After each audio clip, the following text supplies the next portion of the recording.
তো hello guys, কেমন আছো? তা লাস্টে কি আর ভেবে ভেবে পাচ্ছি না, এখন চলে এসেছি একদম বাড়িতে। দেখো কার বাড়িতে এসেছি, দেখো তো চিনতে পারো কিনা তোমরা।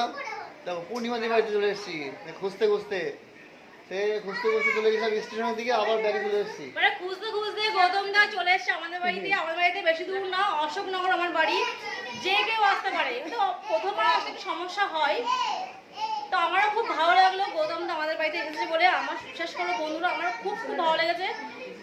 গরিব মানুষ এসছে বড় লোকের বাড়িতে? না না, একদম না। গৌতম দা নিজে বুঝতে পারছে যে আমার একটা ঘর কতটা সমস্যা। গৌতম দার হয়তো মানে অনেক বড় বাড়ি, হয়তো দুই তিন তালা। আমাদের হয়তো একটা ঘরের মধ্যে আমাদের সবাই অ্যাডজাস্ট করে থাকতে হচ্ছে গাইস।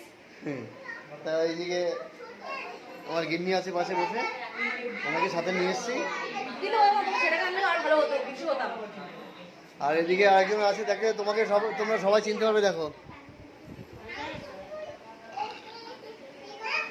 তুমি কিছু বলবে? কি বলবো, আমি দাদাকে আজকে দেখলাম প্রথমবার, খুব ভালো লাগছে। প্রথমবার দেখলে গোবরডাঙ্গায় যাওনি তুমি? হ্যাঁ, তাহলে মানে সামনাসামনি ওখানে অতটা খেয়াল করিনি আমি। তো ঠিক আছে, চলো টাটা। না টাটা বলবো কি করে, এদিকে গোয়ালদা চলে এসছে।